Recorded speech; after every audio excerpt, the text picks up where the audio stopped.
Okay mga kamatis, mga kaibigan, welcome back to another, congratulations muna, real talk ay dun sa event kasi kumita ng almost 16 million pesos yung event na to. Pakinggan natin, ito galing to sa Inquirer.net.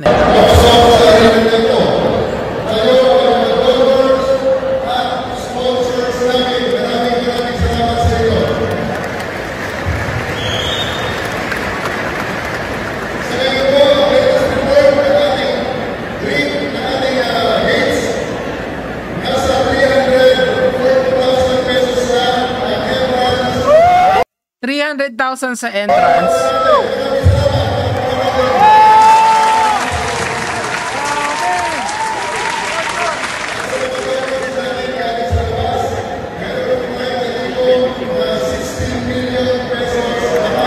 Yun, 16 millions naman worth in donation, and this will all go to charity. Maraming salamat sa kaduwagan mo, Baste Duterte. Anyway mga lods, isa pang gusto kong, of course, naging successful to, and bukas naman SONA ang malamang sa malamang ang ating tatalakayin. Pero sana papakita ko lang sa inyo kung paano nag-i-spread ng propaganda itong mga DDS na to. Kasi isang talking points kasi nila itong travel authority. Kung napanood nyo yung content natin kay Banat Bay, di ba?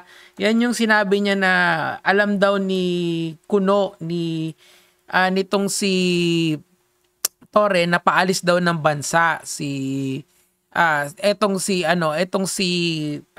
Baste. So hinamon niya ng Sunday para alam niya na aalis. Kasi nga kung titingnan mo tong travel authority na to mga lods, zoom in lang natin. Naka-set na siya for July 25 to 29. Ayan malinaw naman siguro 'yan. Pero ang punto dito, tandaan nyo, pwede naman siyang magpa-reschedule Hindi naman yan yung unang sinabi niya So eto is moot point na to. Parang lang to, retroactive na yung nagkaroon na lang ng bagong alibi, retroactive alibi na lang yan. So ang masakit dito kasi mga lods, eto kasi yung yung paraan nila para gumawa ng propaganda dito sa Facebook. Ayan literal yan, pwede nyong i-search And di ba kung naaalala niyo yung sinabi ni Risa Ontiveros na meron daw network ng mga disinformation network. Actually, hindi lang naman si Risa Ontiveros, sila Attorney Claire nagsasabi niya na kung titingnan mo rito, pare-parehas, di ba si Luminous Tixie, di ba si Trixie yan, si Attorney Trixie yan, di ba?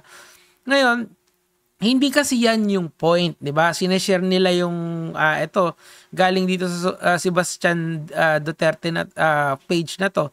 Chimps from the planet of the apes cannot comprehend. Congrats Diwata Torre. Kita mo, Lance Duterte nakasulat diyan yung travel authority, which is hindi naman yan yung point Ngayon na lang lumabas yan Ang point dito, sana ni-move nila or sana yung unang-una nilang sinabi is ilagay natin ng Tuesday next week. Hindi ganun naman yung sinabi. Di ba ang pinakaputok na balita nun, magpa-drug test lahat ng government official. Di ba? Nasa mali Torres, supalpal kay Baste, Singapore trip, aprobado na nung, di ba?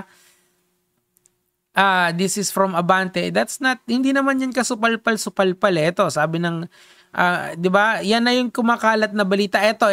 Nakita ko to doon sa, doon sa comment section. Ayan yung ito yung alleged script daw na kumakalat. Pero in reality, talagang walang excuse kasi talaga na merong na dapat na ibigay etong si Baste dahil hindi naman talaga siya sumipot mali-mali yung sinabi niya next time galingan nyo. Anyway mga lods, isa pa hanapin ko lang yung isang picture dito na sinabi niya ring palusot kasi ang problema dito yung mga DDS kasi kung ano yung saktong kung ano yung pinakasakto or pinaka-okay pakinggan na argumento, yun yung gagamitin nila as a propaganda material para sirain yung kredibilidad ng kabila. But that's not, ang dami kasi niyang binato na na argumento for the past week. And ang tinatry nilang padikitin is yung yung yung travel document. Pero in reality, hindi yan yung issue. Ito pa yung sinabi niya. Hindi naman kita hinamon. Sinabi ko lang, pag nagsuntukan tayo, mabubog kita. Hindi kita hinamon, tanga. Hinamon mo yun pag nagsuntukan tayo eh.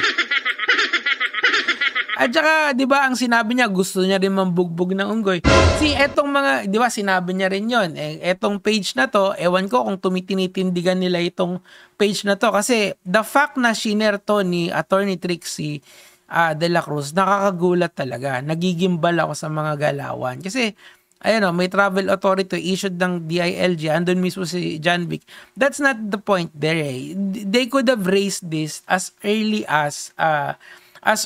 in this issue starting. Sabihin nila nung simula, aalis ako eh. Huwag sa Sunday, sa ibang araw. Nito na lang yan eh. Ano yung mga naging excuse? Isa-isahin natin.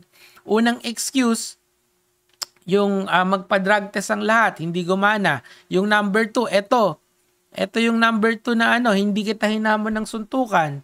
Tapos yung pangatlo, i-move natin sa Tuesday. Yung pang-apat, itong travel authority. Ang dami ng excuse eh. Ang dami ng propaganda material. Pero iisa lang ang bagsak nito. Hindi lumaban si Baste Duterte. Yun eh. At saka iisa lang din ang naging resulta nitong drama na to. Whether kayo ay kay PNP chief, ano ba yan? 0 wins, 0 losses. 1-0 nga by default. Whether kayo ay for chief PNP or hindi, the fact na merong 16 million pesos na likom para dito sa event na to is already a big win for everybody involved. DDS ka man or apologies or maka-BBM ka or maka-Tore ka, you still win kasi at least kung naki-click ka rito, kung naki-like ka, kung naki-share ka, kung naki-comment ka, binigyan mo ng engagement to, ibig sabihin nakatulong ka na may mga taong nag-donate because of your support dito. Siguro yun na lang yung silver lining ko rito na nakikita. Kasi totoo lang, sobra-sobra yung baha, di ba? Doon sa ilang karatig bayan natin na lalo na dito sa amin, sa May Marikina, at saka sa Rizal, talagang grabe yung baha. Pero because of this event, these people are going to be alleviated with a little bit of donations from the kind people who watches this drama unfold in our very eyes. Bukas, may SONA po. And hindi natin alam, baka kasi mag-inarte na naman yung mga Duterte na yan eh. Maghamon na naman ng suntukan, tapos di na naman a-attend. Yun lang naman po yung sa akin for today. Maraming salamat po sa pagsuporta dito sa channel na to. Gege mga lods.